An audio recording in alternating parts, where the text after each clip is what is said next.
네, 안녕하세요. 스포츠 클래식 김창덕입니다. 올 시즌 롯데자이언츠 관련 이야기를 좀 해보도록 하겠습니다. 지금 롯데 팬분들이 가장 많이 한 이야기 중 하나가 외국인 교체를 좀 실시해라, 이런 이야기를 많이 하고 있습니다. 아무래도 반즈를 제외하면 스트레일리와 렉스의 부진이 계속되고 있고, 특히 렉스 같은 경우는 기량 문제보다 무릎 부상 문제가 더 크게 이어지고 있기 때문에 이 부분을 교체해라, 이런 이야기가 좀 있는 것 같은데, 그런데 성민규 단장 부임 후 매 시즌 동안 외국인 교체 이야기가 나오는 건 과연 기분 탓일까요?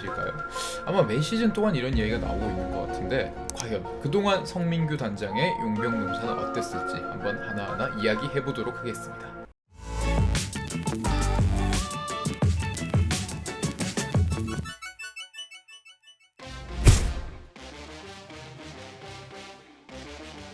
2020 시즌의 외국인 타자는 딕슨 마차도였습니다. 일단 마차도를 영입한 건 개인적으로 굉장히 스마트하고 좋은 판단이었다고 말씀드릴 수 있겠습니다. 일단 편견을 두 가지나 깬 외국인 선수 성공작이라고 할 수 있는데, 이전까지 롯데자이언츠는 내야가 다소 헐거웠기 때문에 2루수를 볼 수 있는 아수아에나 번즈, 아니면 3루를 주로 보는 제이콥 윌슨 같은 외국인 타자를 썼습니다. 내야가 약했기 때문인데요, 성민규 단장은 부임 이후에 이런 이야기를 했습니다. 어차피 내야가 약할 거라면 내야에서 가장 중요한 포지션인 유격수를 외국인 선수로 쓰지 않는 이유가 뭐냐, 이러면서 외국인 타자로 유격수 딕슨 마차도를 데려온 건데요. 두 번째로 깬 편견은 외국인 유격수를 데려오려는 시도는 다른 팀에도 있었습니다. SK 와이번스가 과거에 헥터 고메즈를 데려온 적이 있었는데, 이때 SK 와이번스는 유격수를 데려오면서 외국인 타자의 타격 능력도 포기하지 않았기 때문에 어느 정도 장타를 칠 수 있는 고메즈를 데려왔거든요. 근데 이 고메즈 같은 경우는 수비에서도 어느 정도 하자가 있고, 그렇다고 타격이 엄청 좋지도 않은, 타격과 수비 모두 어정쩡한 유격수였단 말입니다.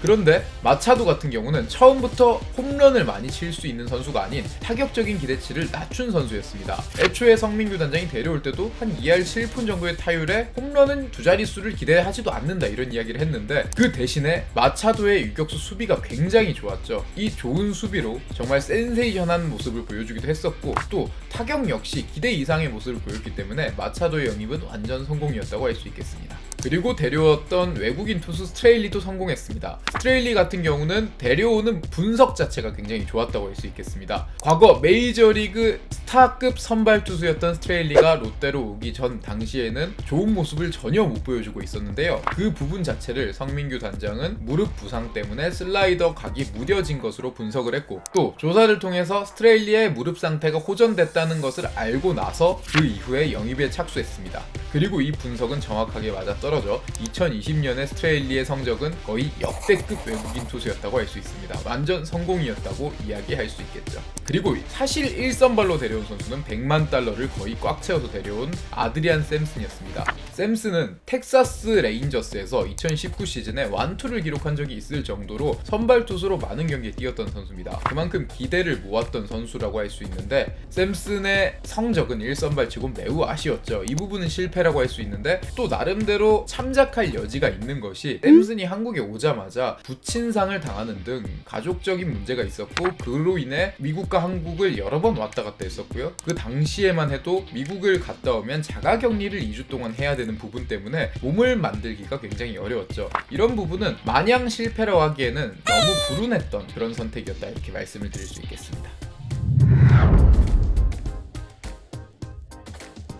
좋은 선택이었던 스트레일리와 마차도는 재계약을 했기 때문에 더 분석해드릴 필요는 없을 것 같고, 새로 데려온 선수 프랑코에 대한 얘기를 좀 해보겠습니다. 앤더슨 프랑코는 사실상 성민규 단장이 2020 시즌에 외국인 농사를 잘 지었기 때문에 KBO 리그를 조금 우습게 본 부분이 아닌가, 이런 생각이 듭니다. 왜냐하면 프랑코 선수의 특징 자체가 그렇습니다. 어느 정도 커맨드가 좋은 선수도 아니고, 확실한 변화구가 있는 부분도 아니고, 선발 투수로 풍부한 경력을 가지고 있는 선수도 아닙니다. 다만 이 선수의 빠른 볼을 던질 수 있는 능력이 굉장히 좋았는데, 거의 최고 100마일까지 던질 수 있는 파이어 볼러였기 때문에 성민규 단장 생각으로는 그렇게 비싼 돈을 들이지 않아도 내가 여러 번 성공을 했기 때문에 프랑코 정도면 성공할 수 있다, 이런 부분을 분명히 생각했을 것 같아요. 그런데 이 부분은 너무 KBO 리그를 쉽게 본 부분이 있는 거죠. 프랑코의 빠른 볼 하나만으로는 KBO 리그에서 성공할 수 없었습니다. 결국 2021 시즌에도 프랑코를 교체하라는 여론이 여러 번 있었고, 프랑코를 마지막에는 불펜 투수로 활용하는 등 제대로 활용을 하지 못했기 때문에 실패라고 할 수 있겠습니다.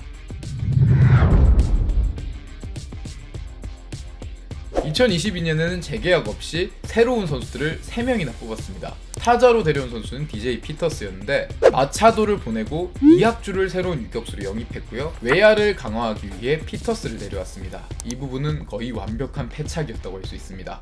수비는 그렇게 나쁘지 않았는데 외야로서 중요한 공격력이 너무 별로였기 때문이죠. 분명히 걸리면 가는 파워 하나만큼은 KBO 리그 최상급이라고 할 수 있었는데 정확도가 너무 떨어졌죠. 피터스는 적시에 터지는 홈런포도 분명히 있었지만 너무 많은 삼진과 낮은 타율 그리고 열심히 하는 모습만을 남긴 채 여름에 퇴출되고 말았습니다. 그리고 데려온 게 올 시즌에도 뛰고 있는 렉스였죠. 투수 같은 경우는 오랜만에 또 한 번 성공작을 만들어냈습니다. 바로 찰리 반즈죠. 찰리 반즈는 올 시즌에도 뛰고 있는데 일단은 어느 정도 도박도 분명히 있었습니다. 왜냐하면 다른 대부분의 외국인 투수처럼 패스트볼의 강점을 가진 선수가 아니란 점인데 반즈 같은 경우는 메이저리그에서도 패스트볼의 회전수가 최하위에 있었을 정도로 패스트볼의 구위가 있었던 선수는 아닙니다. 다만 KBO 리그 기준으로는 최상급에 속하는 슬라이더와 체인지업의 움직임 그리고 디셉션 등을 통해서 KBO 리그에 완벽하게 적응, 올 시즌에도 어느 정도의 부침은 있지만 그래도 좋은 역할을 분명히 해주고 있습니다. 그리고 2023 시즌까지 악영향을 준 최악의 선택이 하나 있습니다. 바로 글렌 스파크맨인데요. 이 스파크맨은 결과론적인 부분이 아니라 데려올 때부터 이야기가 너무 많이 나온 선수입니다. 왜냐하면 외국인 선수를 데려올 때 어느 정도 납득할 수 있는 부분은 이 선수가 성적이 좋았다거나 아니면 공이 너무 좋았다거나 아니면 건강했다거나 이렇게 셋 중 하나라도 있어야 되는데 스파크맨은 셋 다 아닙니다. 일단 첫 번째로 롯데에 오기 전 그 직전 시즌은 오릭스 2군에서도 제대로 된 활동을 하지 못했을 정도로 일본에서 좋은 성적을 남기지 못했고, 두 번째로 그 성적을 남기지 못한 이유는 부상이었습니다. 부상이 있으면 안 된다는 부분은 여러 선수가 증명을 했죠. 올 시즌 버치 스미스처럼. 스파크맨도 마찬가지입니다. 안 그래도 부상이 있었던 부분이 불안했는데 개막전을 앞두고 스파크맨은 실제로 부상이 도지면서 4월달 개막전 로테이션에 합류하지 않았습니다. 그리고 이 선수는 과거 스트레일리처럼 잘 나갈 때 메이저리그에서 좋은 모습을 보였던 선수도 아닙니다. 메이저리그에선 그냥 탱킹 팀의 시간을 때우는 수준의 선발 투수였기 때문에 이 부분은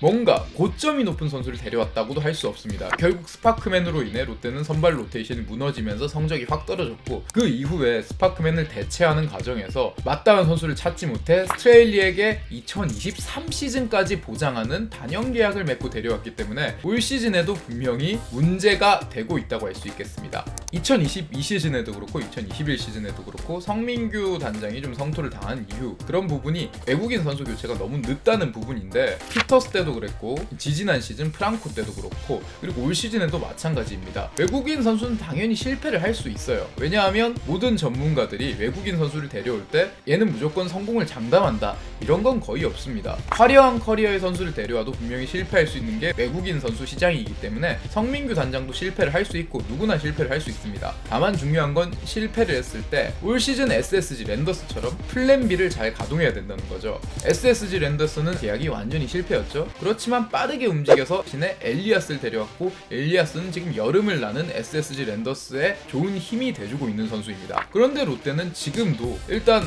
렉스가 무릎이 너무 안 좋아 지난해에 좋았던 위량을 못 보여주고 있는데 그대로 가고 있단 말이죠. 물론 생각이 있어서 그런 부분이 있겠지만 어느 정도 플랜 A가 실패했으면 플랜 B를 만들어주는 기지도 발휘할 필요가 있는데 이 부분이 정말 아쉽다고 할 수 있습니다. 언제까지 롯데자이언츠와 성민규 단장의 인연이 이어질지 모르겠지만 일단 2022 시즌까지 외국인 선수 농사를 한번 정리해봤고요. 다음 시간에는 더 재미난 콘텐츠 가지고 돌아오도록 하겠습니다. 지금까지 스포츠 클래식이었습니다. 감사합니다.